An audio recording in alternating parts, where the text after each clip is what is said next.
Toorah, loorah, loorah, toorah, loorah, loorah, toorah, loorah, loorah, toorah, loorah, loorah, lay. Toorah, loorah, loorah, toorah, loorah, loorah, toorah, loorah, loorah, toorah, loorah, lay.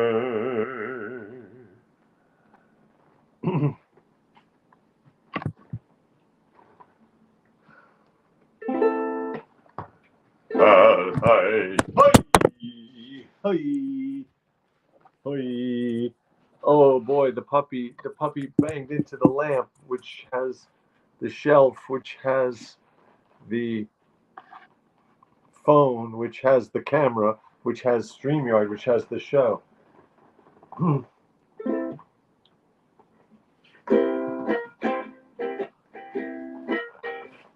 The puppy bumped into my lamp again. The puppy bumped into my lamp again. What am I gonna do? The puppy bumped into my lamp again. Maybe I need to do the show where there's no puppies. The puppy bumped into my lamp again. The puppy bumped into my lamp again. At least she didn't bump into my coffee again.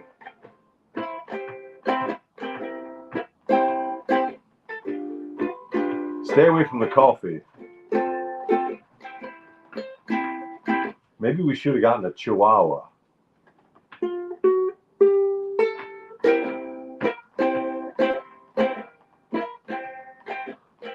No, we like her. We like our dogs big. Small dogs are nice too.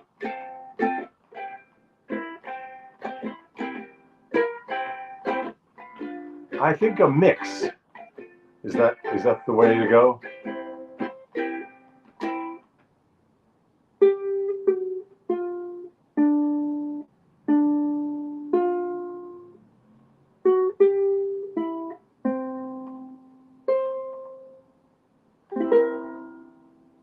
Hello and welcome to the No Show. I am Ethan.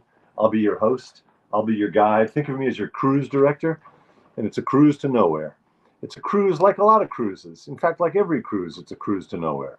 Because you get on the boat, you're on the boat for a while, and then you get off the boat, and you're right where you started. Hildy, you got to stop knocking into the... My God. The dog is... She see where she is? She's right there. Hildy, you're being disruptive. You know what disruptive is? It's very on brand. I like disruptive. Disruptive, eruptive, ruptive in general, pre-ruptive. Pre-ruptive is how you get when you're just getting a little antsy and you know you're about to say something you shouldn't say. That's pre-ruptive. And then disruptive. Okay, what are we doing here? What's happening? This is the No Show. I'm Ethan. I'm your host. Good evening. Welcome to the No Show for Friday, June 7th, 2024, the year of our Lord, if you're into that kind of thing. I have various topics I wanted to discuss with you this evening. I have Gornamont's right here, who right before I started the show, he just started licking my face.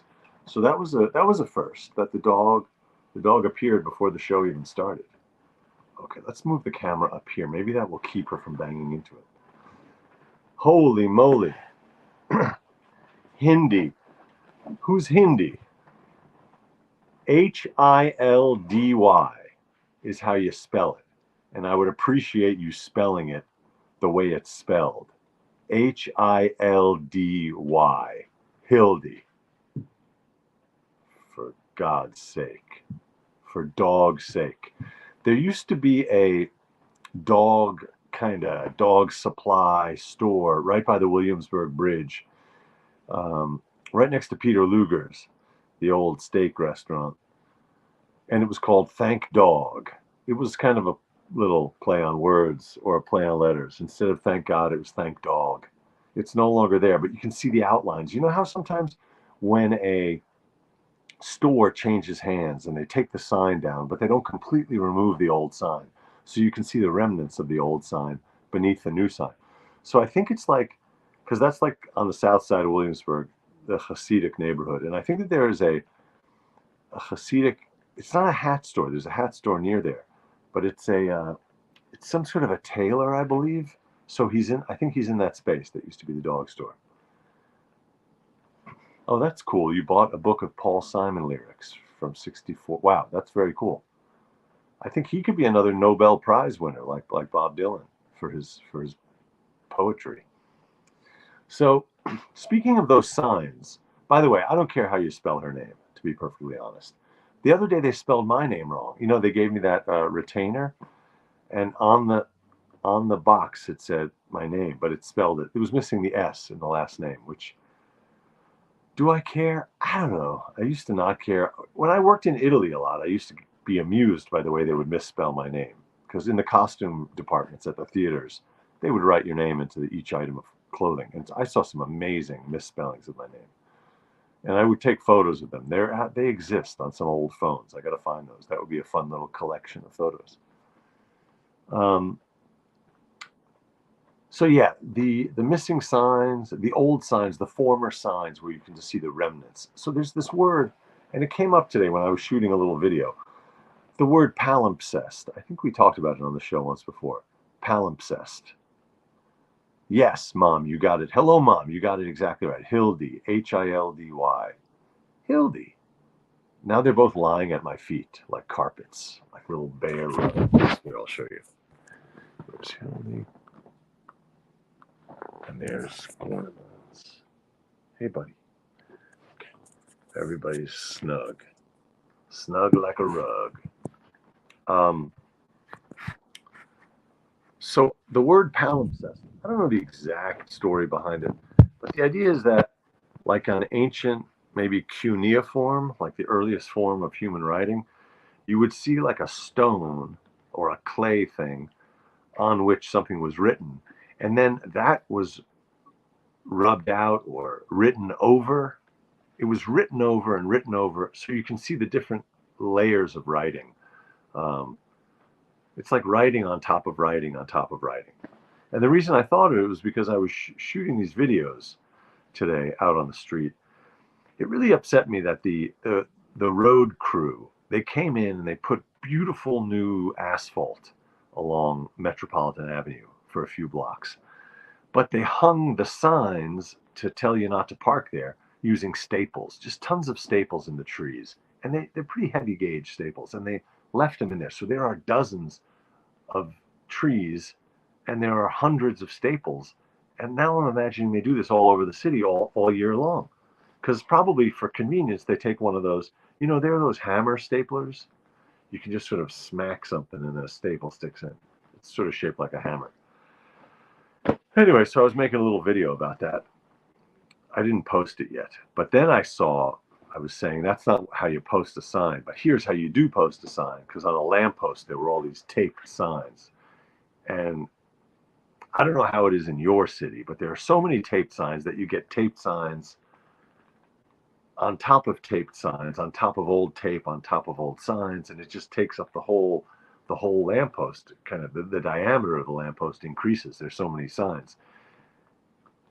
And that's like a palimpsest. That's like a writing on top of writing on top of writing.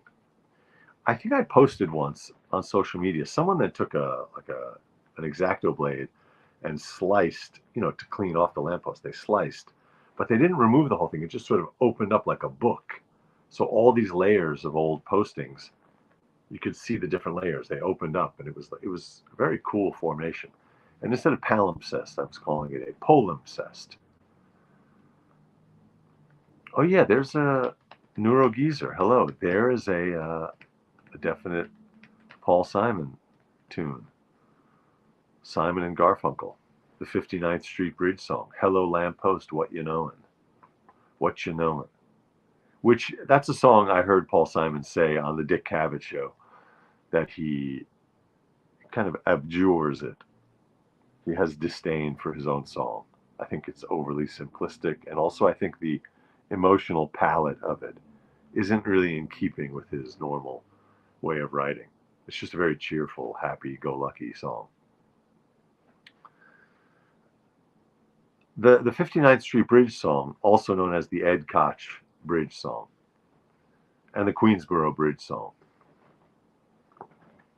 Speaking of palimpsests, that's sort of a palimpsest situation, because you build the bridge and you call it the Queensboro Bridge, but then someone else calls it the 59th Street Bridge, and then someone goes and calls it the Ed Koch Bridge. You could see having to kind of just scratch each name one over the next. Hello, Snicks. Hello, Kathy. Hello, Richard.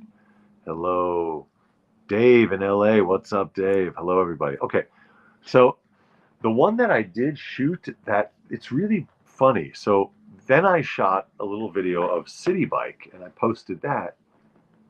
I spent some time with my friend Ian today, who was working on the social media stuff, and I just wanted to check on it now. But this one video I posted, oy, excuse me.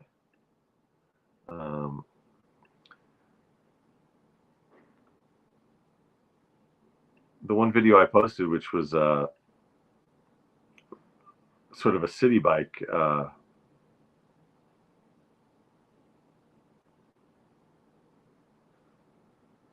forget it. I'm not going to do that now. Anyway, it was in keeping with it's a little 1-minute complaining video, or like, let's say a suggestion video. It's like a suggestion box, like a city suggestion box. Me suggesting things about how the city should run and how people should run, just how things should be. It's me telling people what to do. So in this particular one, it was a suggestion to City Bike, which is a ride-sharing thing. It's owned by Lyft, that company. It was me suggesting how they clean up their bike stands, which become really messy. But this particular TikTok, for some reason, got a lot of views for reasons we don't know, but we're trying to figure it out. That's a little story of something that happened today.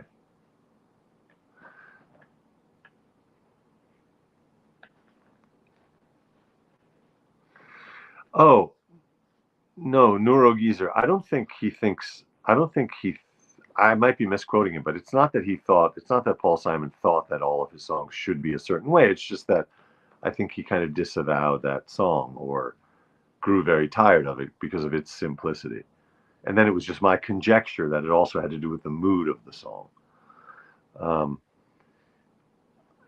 I might be conflating that story with a story I heard Billy Joel tell about Piano Man, which is a song he really kind of poops on.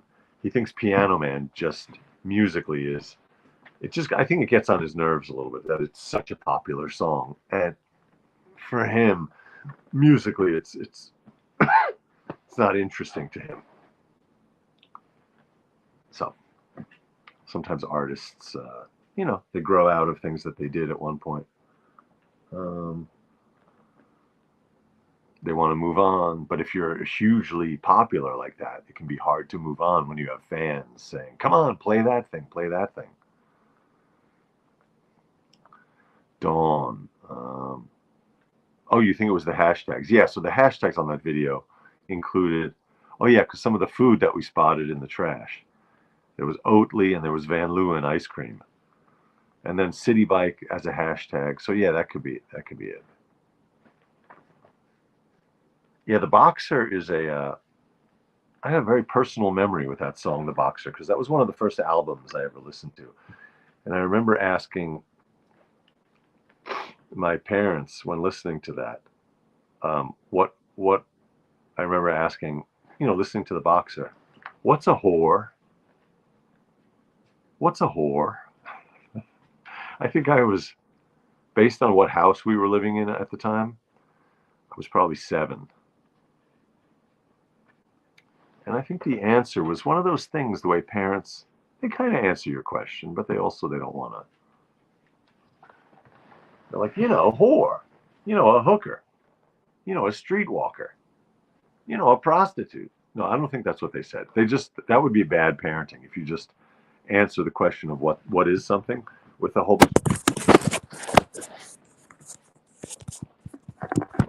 bunch of synonyms that the kid also doesn't understand.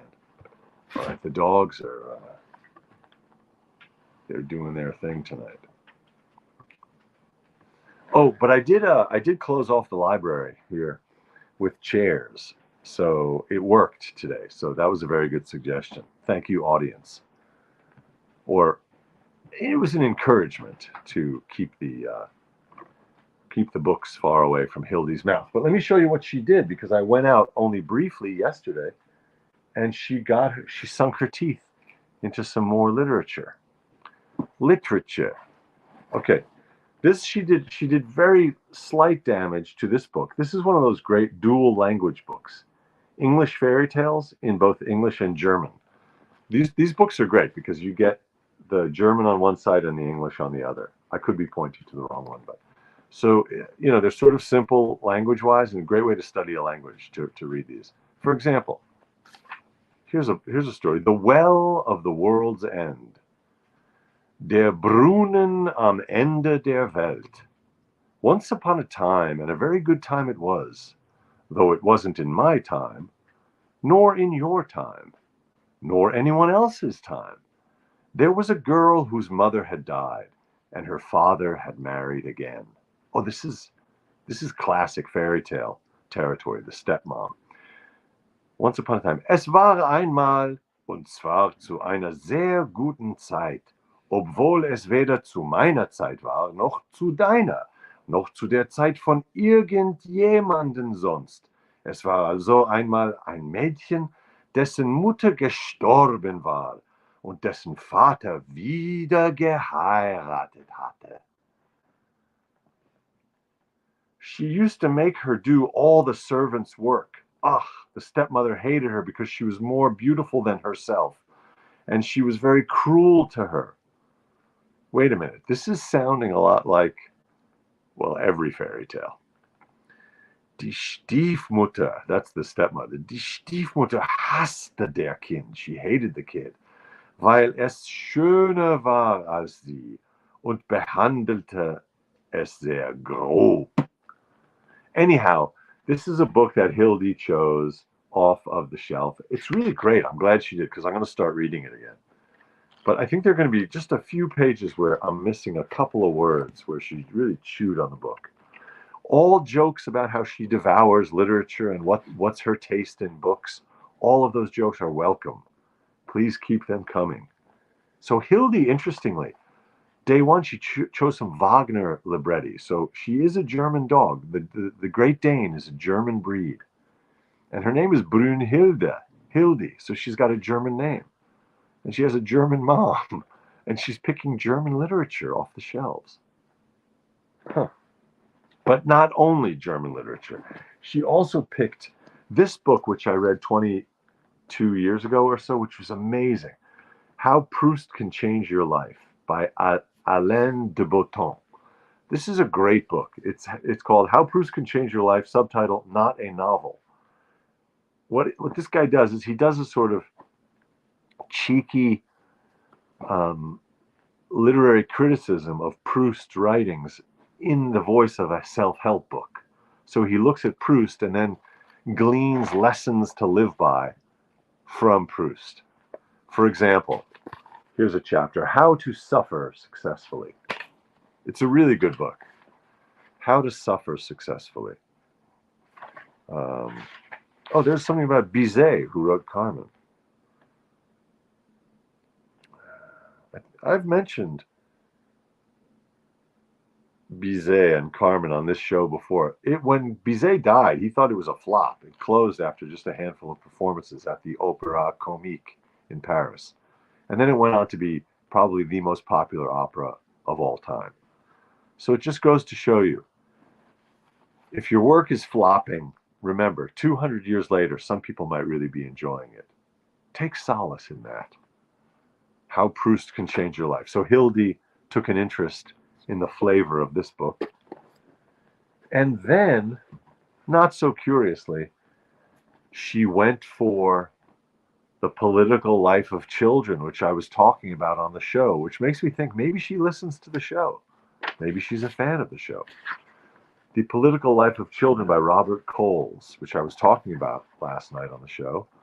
And then she sunk her teeth into it. She really did a number on it. She destroyed the jacket cover, which had Cole's very handsome, youthful photo. And she destroyed the footnotes. She took out some of the footnotes, which I think... speaking of footnotes, last night on the show, I was talking about how the dog was licking my foot, I think. So the dog was enjoying my footnotes. And then, anyway, this book is not quite trashed, so I thought I would have to get rid of it, but I can still read it. Anyway, that's an update on Hildy's taste in literature. Good you don't have guitar stands, mic booms. Oh yeah, that would be trouble. Wheat glue. Aren't you supposed to use wheat glue? Wait, is that to fix books? I'm behind on the messages. Wheat glue. So just check the price for my... Yeah, so you got $4 for a $30 book. That's great, Kathy. Nicely done. Oh man, Ed Koch. Yeah, Ed Koch was great. Just noticed that post with the trash. Oh, I don't know what post that was. Oh, I was so behind. Boxer was deep. Yeah, the song The Boxer is good. Mentally it's in the same sort of folder, or it's in the same drawer in my mental desk with In the Air Tonight. I much prefer The Boxer, but In the Air Tonight is one of those songs that got played so much I cannot stand it. Even though, admittedly, Phil Collins is a great songwriter. But that song, you just hear it too much. Yes, The Whores on 7th Avenue. Just to come on from the whores on 7th Avenue. Mom, what's a whore? Well, sometimes people love each other. And when a man and a woman, or a man and a man, or a woman and a woman, or anybody, when people love each other, they express their love through activities. Yeah, okay, but still, what's a whore? Okay, I'm getting there. Just slow down. So they express their love through,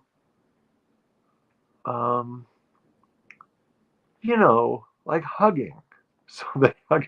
Okay, again, so fine. Okay, I get that. But so what's a whore? Well, sometimes some people, they don't have hugs available. So they rent their hugs. It's a rent-a-hug. That's what a whore is, a rent-a-hug. Okay, so when on that album, when we listen to that song, there's a rent-a-hug location on 7th Avenue? Yes, exactly. So that's basically how it went. It's very important to tell your kids the truth. No, that's just fine. It's all good. Good question. Are the covers all green? That's a good theory, but no, they're not all green. That would be interesting. But I don't think they say dogs can't see color. Dogs don't see color. They don't see religion. They don't see race. They just see humans and other dogs.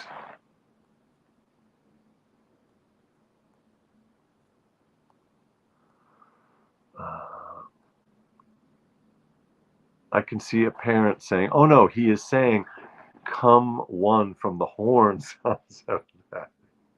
That's funny. Come one. Come on, get out of the way or I will honk my horn again. Just to come on, get away from the horns. That's good. That would be a good dodge of the question. A good evasion. That's funny. TB86000. Mila says, my older sister played Johnny Mathis, The 12th of Never, over and over. I came to hate that song. Well, that's funny. I don't know that song.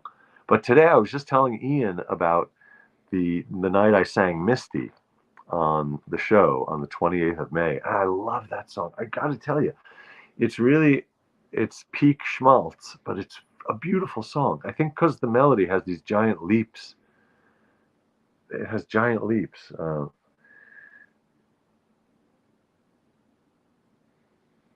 Leaps and it just goes. It sort of flies, that melody. But that was the one video that I got an email. Oh, Hildy started snoring audibly. That was the one video that YouTube emailed me and said, you have a copyright issue on this video. You can't monetize it. It turns out they rejected the whole thing of monetizing my channel because of those, not just, I don't think it's the copyright, it's more that, like I said, a bunch of the TV and movie clips that I posted of my scenes don't belong to me. So, but anyway, I got to listen to that Johnny Mathis song. I really love those. I have a low voice. I'm a low voice singer, but I'm really attracted to those, like Chet Baker, the way he sings, Johnny Mathis, Mel Torme, that kind of pellucid,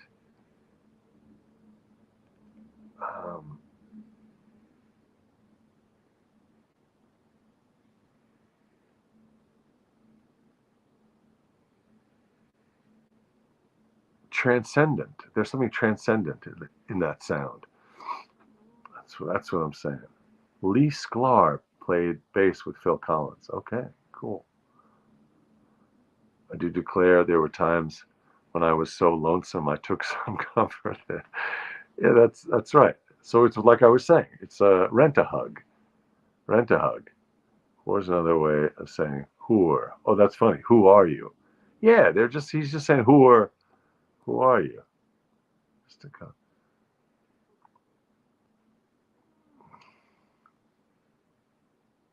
Oh, hoary. Yeah, is hoary, oh, the hoary frost. Yeah, what does that mean? Is the hoary frost sort of frozen? Well, frost is frozen. Is hoary, is it like, I picture cobwebs. Cobwebs. Anything old that has a whitened look of age. That's right, hoary. Anything old or that has the whitened look of age. So cobwebs. Yeah.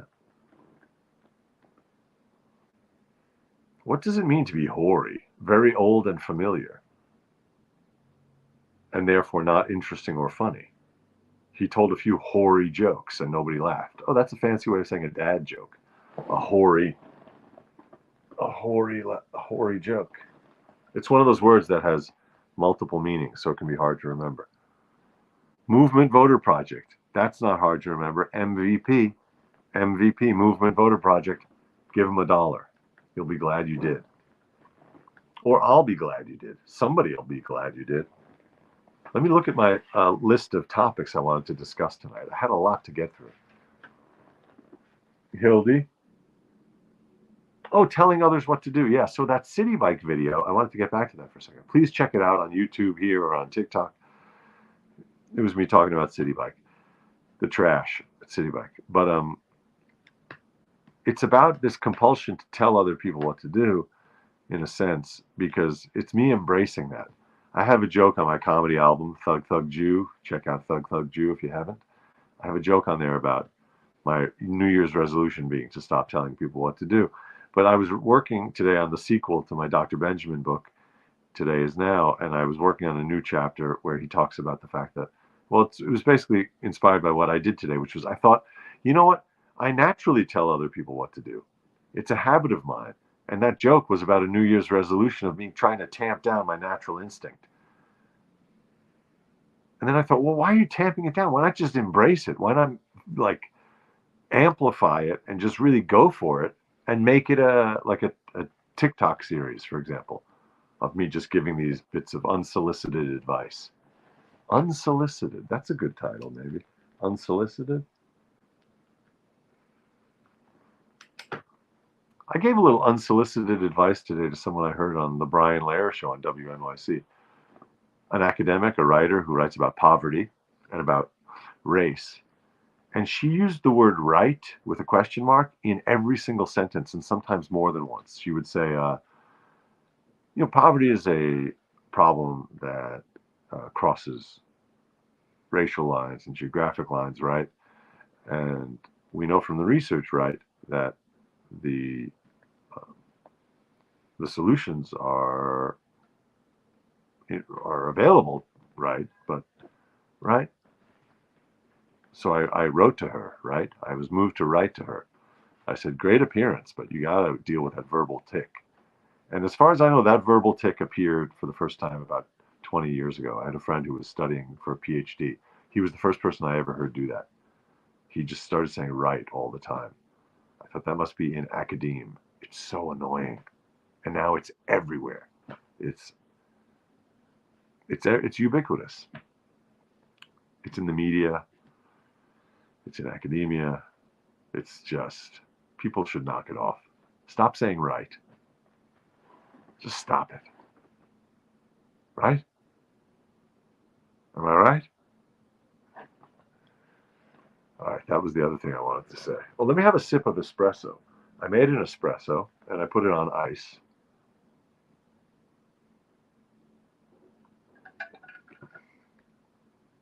It's from Bolivia. It's from Trader Joe's.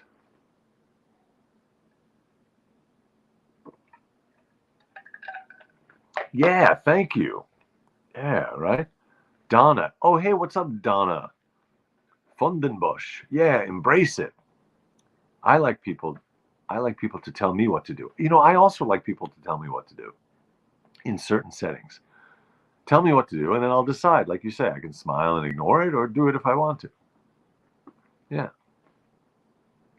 I can honestly also be touchy about people telling me what to do, which is hypocrisy. If I like to tell people what to do, but I don't want people to tell me what to do, that's hypocrisy.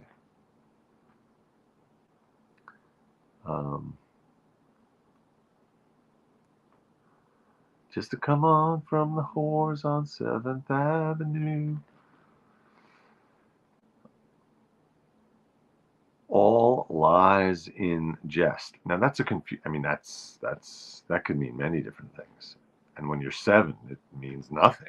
It's just a bunch of words that you mishear. Ingest, like, oh. Ingest all lies. Remember to believe all lies. Ingest them all. All lies ingest.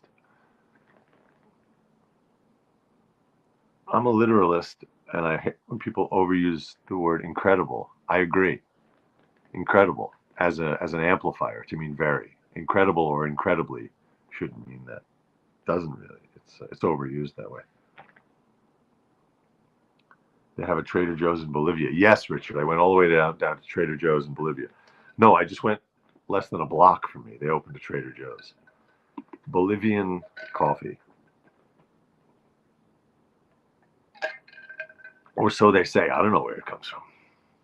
Can we trust Trader Joe's?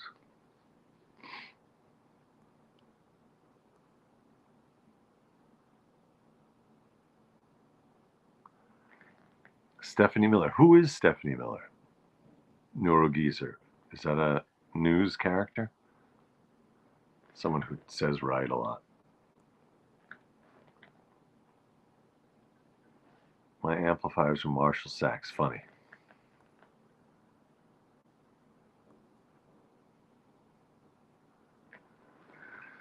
All right. So things are very challenging in the world right now, right? Right?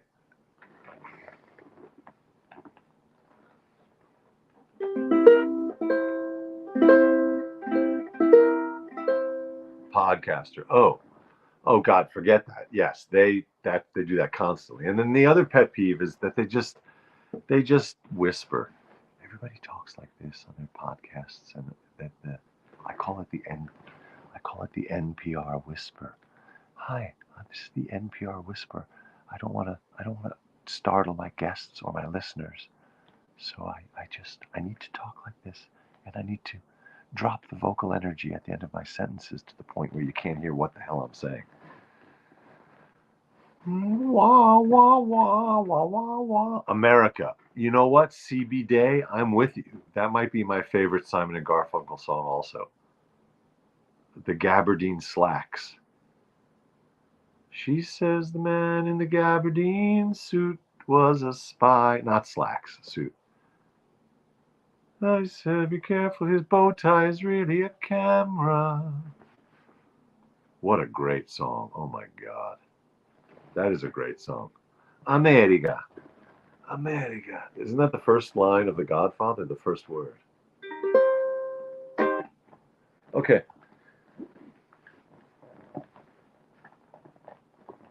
You guys are the champions. You're the champions.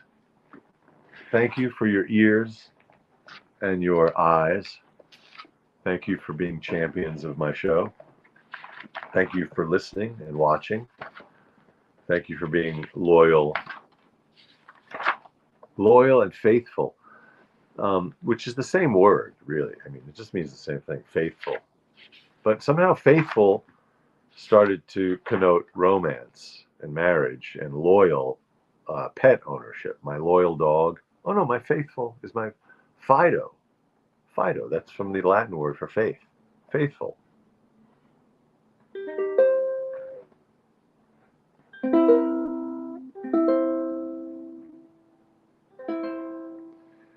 I'll be here at 9 always.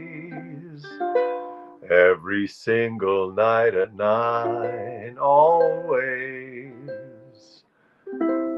If you're out of wine all day long, been crying, I'll be here at 9 always, always.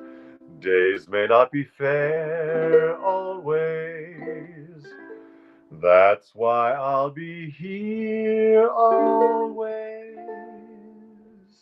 Not just for an hour, not just for a day, well, really just for a half hour. Not just for a year, but always.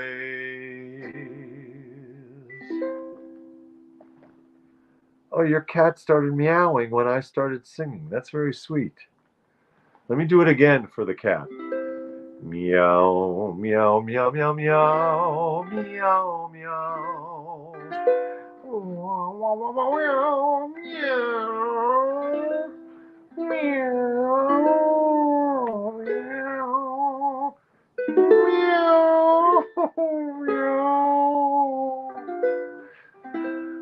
meow, meow, meow, meow, meow. Meow, meow, meow, meow, meow, meow.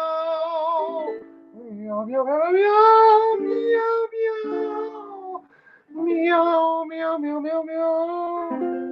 Meow, meow, meow, meow, meow. Meow, meow,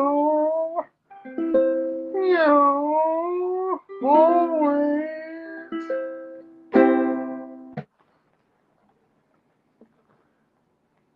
Yeah. Oh, there's something in there.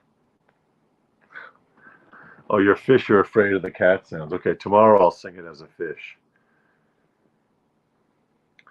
Thanks, everybody. What do I have tomorrow night? I have something social. Oh, yeah, I have a friend's. Tomorrow morning, I'm going to a friend's daughter's bat mitzvah, and I am delivering the Torah scroll. So I am carrying very important cargo. And then I'm going to sing a little Hava Nagila. Richard says, you don't do a good cat. Okay, listen, granted, that was not a good cat, but that was an attempt to do a singing cat. I think I do a good cat. I do a good hippopotamus. I do a great lemur. I'm known for my lemur and my civet. My civet is world class. I do a good elephant. I'm not going to wake up the house with my elephant, but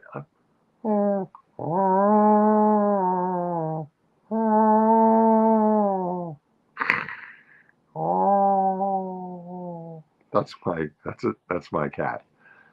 Singing cat, I do have to work on, granted. Oh, Cats was so painful to see that show on Broadway. I saw it in the beginning of September 1986, right before freshman week of college began. My friend wanted to see it. What a torture. Oh, yeah.